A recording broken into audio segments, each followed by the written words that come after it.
Guillaume, c'est évidemment important, je disais 56 jours du coup d'envoi des JO, et c'est le premier attentat déjoué qui visait spécifiquement les Jeux Olympiques. Oui, peut-être premier d'une longue série, sans porter malheur à quiconque, mais les Jeux Olympiques, par leur nature, sont un événement ciblé par le terrorisme. Et ça, depuis 1972, ça fait plus d'un demi-siècle. Et 72 Munich, le exactement, commando palestinien contre la délégation endeuillé, et israélienne. c'est la délégation israélienne qui avait été victime de terroristes palestiniens.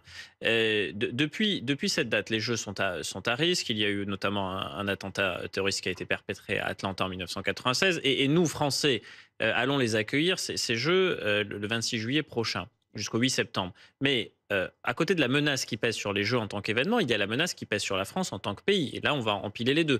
Depuis 2012, la France est rentrée dans un cycle de menaces terroristes djihadistes qui fait que depuis 2015, il y a des morts tous les ans, sans discontinuer. Et que l'année dernière encore, il y a eu 2 attentats meurtriers. Le 13 octobre qui a emporté Dominique Bernard et le 2 décembre dans le quartier de la Tour Eiffel, en tout cas dans le 15e arrondissement de Paris. Face à cela, la question qui se pose, c'est est-ce que des organisations terroristes djihadistes visent les Jeux expressément, nommément? Pour le moment, Al-Qaïda et Daesh n'ont rien dit. Mais ça ne veut pas dire que parce que ces 2 organisations n'ont rien dit visant les Jeux, elles ne vont pas le dire dans les jours qui viennent. Et puis, indépendamment de ce qu'elles disent, il y a des individus qui sont radicalisés, qui se trouvent sur le territoire national et qui peuvent décider de leur propre initiative ou en étant incités à le faire, à passer à l'acte. Et c'est ça qu'on voit. On voit un jeune homme russe d'origine tchétchène qui se radicalise, qui est en lien avec des personnes qui appartiennent à l'État islamique, au Grand Khorasan, c'est-à-dire en Afghanistan, et qui commence à fomenter un projet d'attentat qui vise pas Paris, qui vise Saint-Étienne, et qui réadapte son projet, selon nos informations, en fonction de la difficulté et de la résistance qu'il pense rencontrer. Il se dit qu'il veut viser un stade, le stade Geoffroy Guichard, qui ne parviendra pas à y rentrer, que donc il va frapper à l'extérieur. Donc il y a un projet qui commence à être élaboré, mais quand vous commencez à élaborer un projet, vous laissez des traces. Les services de renseignement peuvent vous détecter, c'est ce qui s'est passé et c'est tant mieux. Guillaume, je voudrais qu'on revienne sur ce profil, sur ce jeune homme, 18 ans. Il symbolise ce que l'on appelle la menace endogène. Oui, parce qu'il fait partie de ces individus qui se trouvent déjà sur le territoire national et qui pourraient passer à l'acte à proximité immédiate de chez eux, c'est le cas ici, soit parce qu'on les a incités à le faire, on leur dit de le faire, soit de leur propre initiative parce qu'ils ont prêté allégeance à une organisation terroriste internationale, singulièrement ici Daesh. Ces individus, combien sont-ils? On en a un certain nombre fichés, un peu plus de 20 000. Des fiches actives, il y en a un peu plus de 5 000 au fichier des signalements pour la prévention de la radicalisation à caractère terroriste. Et puis, il y a la question des sortants de prison. C'est plusieurs dizaines chaque année. C'est une trentaine l'année dernière, une trentaine cette année. Le 2 décembre dernier, on a eu le premier attentat meurtrier commis par un individu qui avait été condamné pour des faits de terrorisme, qui avait été emprisonné et qui est ressorti. Donc la menace, c'est surtout cela aujourd'hui. C'est que ces individus qui se trouvent déjà sur le territoire national décident de passer à l'acte. Depuis 2017, vous l'avez rappelé, c'est 50 attentats déjoués. Ça veut dire 2 tous les 3 mois en moyenne.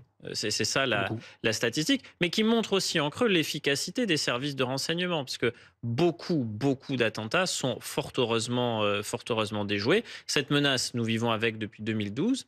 Il ne faut pas qu'elle nous empêche de faire des choses. Et donc, on a fait des choses. On a fait les manifestations du 11 janvier 2015, qui était un gros défi sécuritaire. L'Euro 2016 de football, dans un contexte de menace terroriste très élevé. Puis plus récemment, la venue du pape à Marseille, la Coupe du monde de rugby, ça fait partie, la venue du roi Charles également, des événements qui ont été organisés en 2023, qui se sont très bien passés. Et pour l'heure, dans le cadre des Jeux Olympiques, touchons du bois, mais l'avenue de la Flamme, le 8 mai à Marseille, ça s'est très bien passé.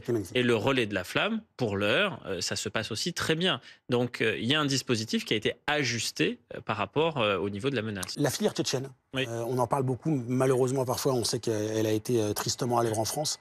Quelle est la réalité de cette menace tchétchène ou russe d'origine tchétchène? En fait, il y a des ressortissants russes qui sont originaires de Tchétchénie sur le territoire national, beaucoup qui ont fui les conflits en Tchétchénie depuis une vingtaine d'années et qui ont obtenu le statut de réfugiés. Certains sont installés ici depuis donc au moins 20 ans, ont eu des enfants qui sont nés en France et qui se sont insérés sur le territoire national.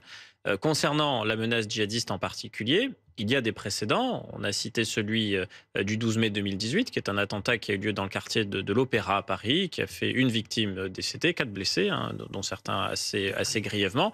On avait parlé à cette occasion, et surtout, on en a beaucoup reparlé au moment de l'assassinat de Samuel Paty. Là, on est le 16 octobre 2020, et Abdullah Kanzourov est le plus jeune meurtrier djihadiste depuis 2012 en France. Il a 18 ans seulement.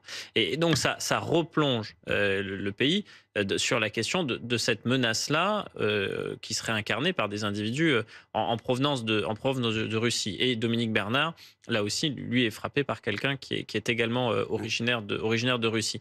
Donc ça fait partie des individus qui sont suivis.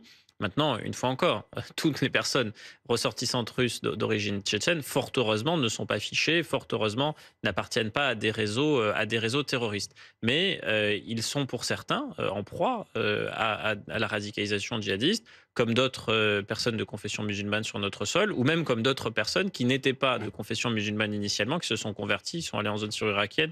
Enfin, je vous fais pas tout le film de tout ce qu'on a vécu depuis 2012, mais oui, ça fait partie de cette menace qui est surveillée par nos services de renseignement. Merci beaucoup, Guillaume.